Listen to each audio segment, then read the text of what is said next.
Brian Cannon, absolute pleasure to meet you, sir. You too. Thank you for inviting us today to Microdot Studio here in sunny Plumgarth, nice rural part of the world in the Lake District. Obviously, your work in the music industry is legendary, known across the globe.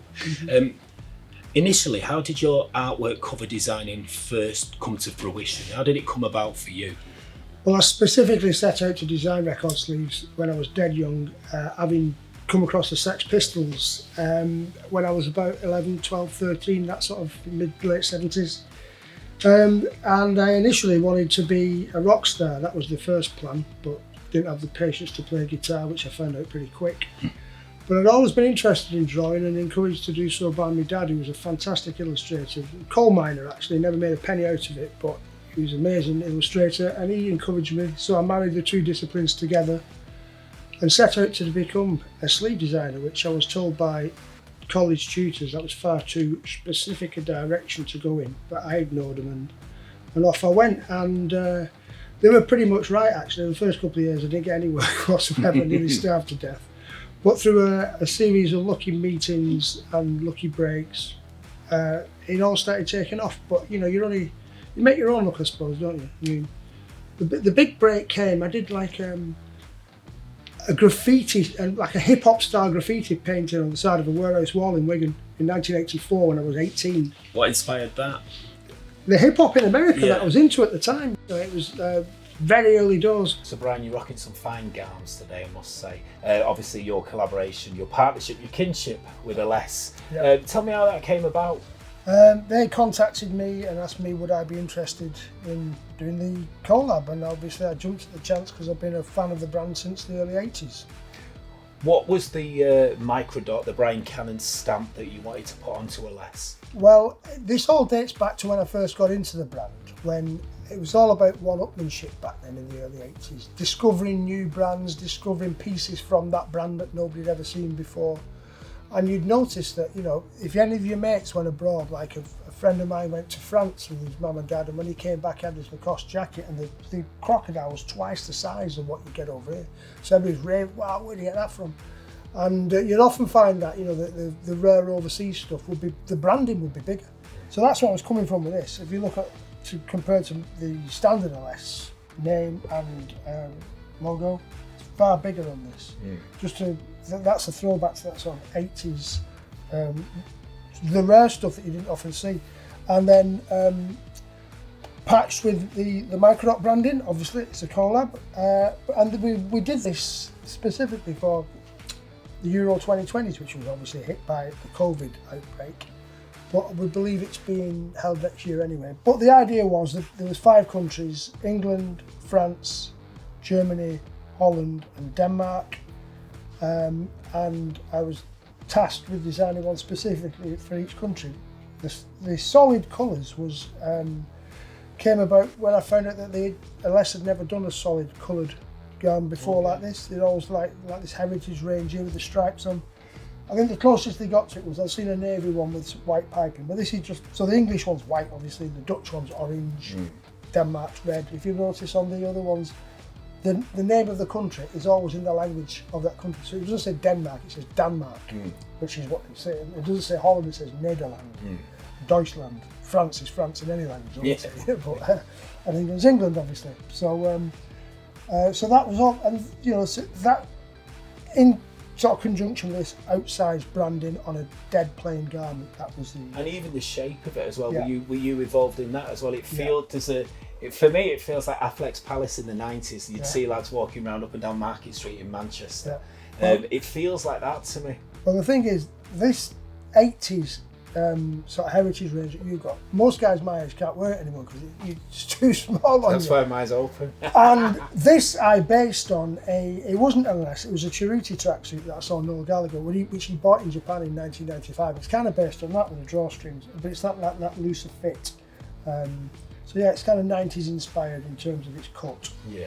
So Brian, do you have a specific piece of work that you love, the one that kind of you're most proud of? Well, this is certainly up there. It's the Verb's first album. That's amazing.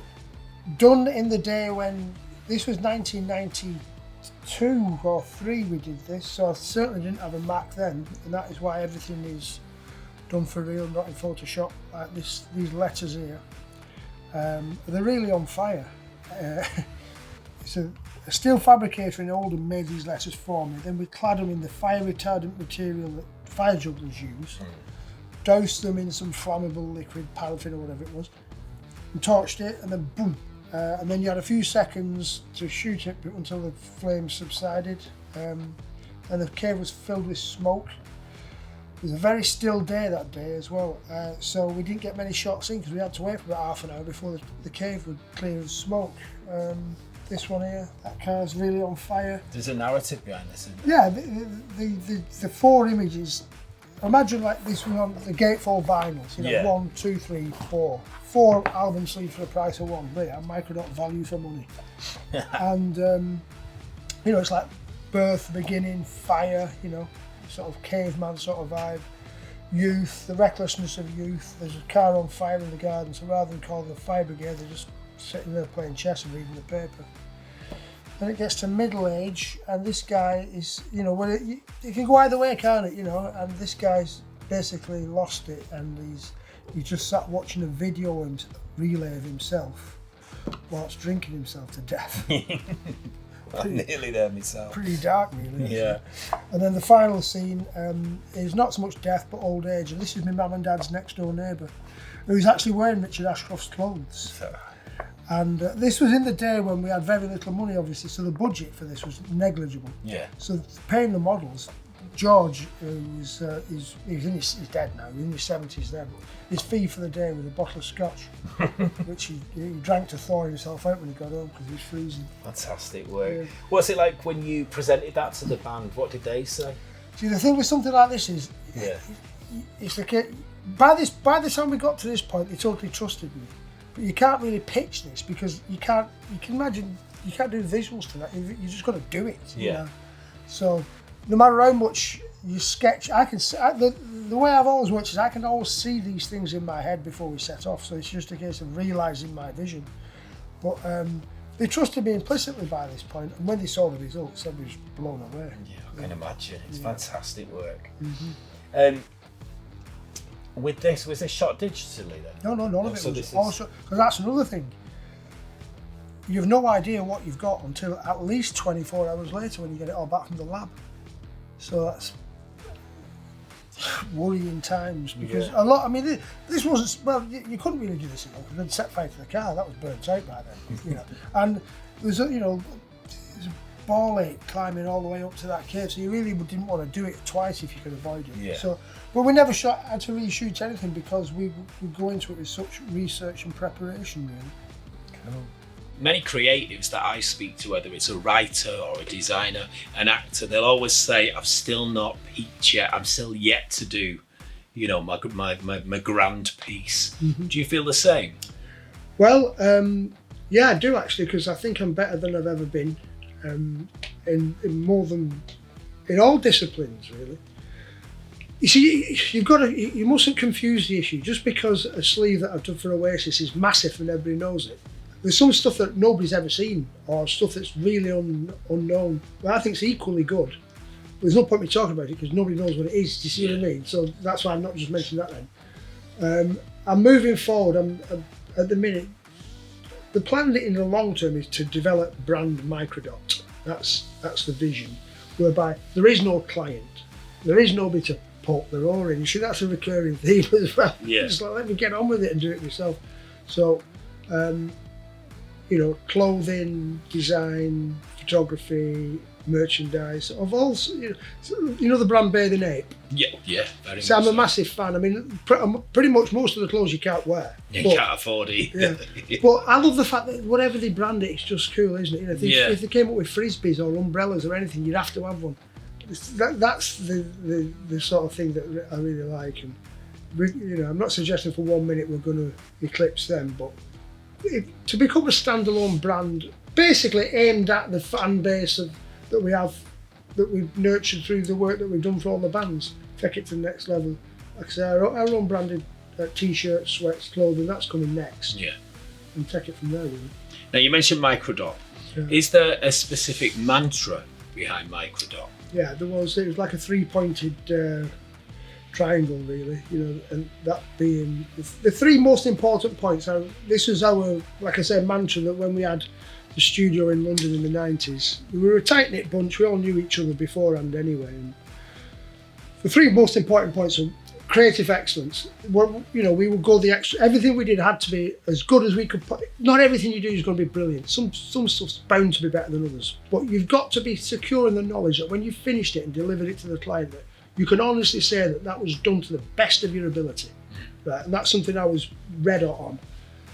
Secondly, you had to have a good time while you were working. Otherwise, what's the point?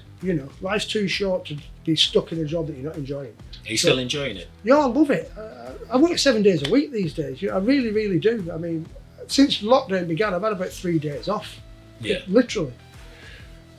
So, you've got to enjoy what you're doing. And that comes through in the work. I couldn't do something I didn't enjoy. The work wouldn't be there. The quality of the work wouldn't be there. And the third bit to it is it's like there's got to be this kind of a subversive sort of anti-establishment kind of element to it. Not overtly necessarily, but, that sort of sense of humour, that kind of all rolled into one.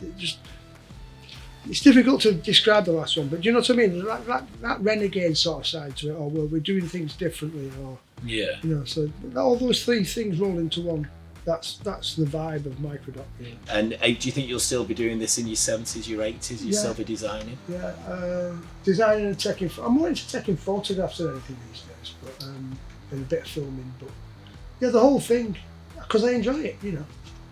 Why would I want to stop something that I enjoy doing? Even if it's not like commissioned work. Like I like going camping on top of mountains and taking pictures. And so it's all sort of related. It's all like creative stuff. So yeah, I don't see myself with. I'm not like one I get to 60 and that's it. I'm retiring. Why would I do that? I love doing it. Brian Cannon, thank you. It's been a pleasure. My absolute pleasure. Thank you.